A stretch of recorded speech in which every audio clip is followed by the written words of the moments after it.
Hello movie lovers. థియేటర్స్లో కాకుండా డైరెక్ట్గా ఈటీవీ విన్ ఓటీటీలో లేటెస్ట్గా రిలీజ్ అయిన political crime drama Madhushala. Varalakshmi Sarath Kumar main లీడ్గా యాక్ట్ చేసిన ఈ మూవీలో ఇంకా మనోజ్ నందన్, ఇనాయా సుల్తానా, అని, రవివర్మ, తనికెళ్ల భరణి, గెటప్ సీను, రఘుబాబు, రాకెట్ రాఘవ, బెనర్జీ, గోపరాజ్ రమణలు కూడా సపోర్టింగ్ క్యారెక్టర్ చేశారు. సుధాకర్ డైరెక్ట్ చేసిన ఈ మూవీ ఎలా ఉందో ఈ రివ్యూలో చూద్దాం. రివ్యూ స్టార్ట్ చేసే ముందు మీకు చిన్న మాట.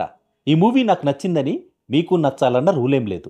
అలాగే ఈ మూవీ నాకు నచ్చలేదంటే మీకు కూడా నచ్చదని కాదు. ఈ మూవీ చూశాక నాకేమనిపించిందో, మూవీపై నా ఒపీనియన్ ఏంటో మీతో షేర్ చేసుకునే ప్రయత్నమే ఈ రివ్యూ. ఇక రివ్యూ స్టార్ట్ చేద్దాం. వరలక్ష్మి శరత్ కుమార్ యాక్ట్ చేసింది కదా అని చూసేది కూడా ఓటీటీలోనే కాబట్టి ఈ మూవీ చూద్దామని డిసైడ్ అయ్యి మూవీ చూడడం స్టార్ట్ చేశా.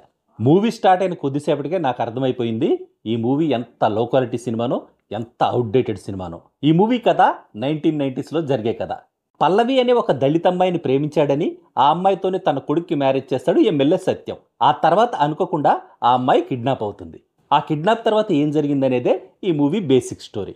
బేసిక్ స్టోరీ విన్నాక ఒక మంచి పొలిటికల్ డ్రామాకు అవసరమైన ఎలిమెంట్స్ అన్నీ ఉన్నాయి కదా, మరి నేనేంటి మూవీ బాగాలేదని చెప్పాను అనుకుంటున్నారా? దానికి మెయిన్ రీజన్ డైరెక్టర్ సుధాకర్ చెత్త డైరెక్షన్. చాలా మంది వెల్ నోన్ అండ్ క్యాపబుల్ ఆర్టిస్టులు సపోర్టింగ్ క్యారెక్టర్ చేశారు, కానీ ఏం ఉపయోగం? ఒక్కళ్ళని కూడా సరిగా యూజ్ చేసుకోలేదు డైరెక్టర్. ఒక్కటంటే ఒక్క సీన్ కూడా బాగాలేదు ఈ మూవీలో. ప్రతి సీను సిల్లీగా అనిపించింది నాకైతే. లిమిటెడ్ స్క్రీన్ టైం ఉన్న మధురవాణి రోల్లో వరలక్ష్మి శరత్ కుమార్ నెగిటివ్ షేడ్ ఉన్న క్యారెక్టర్ చేసింది. ఎప్పట్లాగే తన యాక్టింగ్తో తన రోల్కి 100% జస్టిస్ చేసే ప్రయత్నం చేసింది. దుర్గా క్యారెక్టర్ చేసిన మనోజ్ నందాన్ ఒక్కడిది తప్ప మిగతా యాక్టర్స్ ఎవ్వరివి సరైన క్యారెక్టర్స్ కావు. చాలా లో బడ్జెట్లో వచ్చిన ఈ మూవీ టెక్నికల్గా కూడా షార్ట్ ఫిల్మ్ కన్నా ఘోరంగా ఉంది.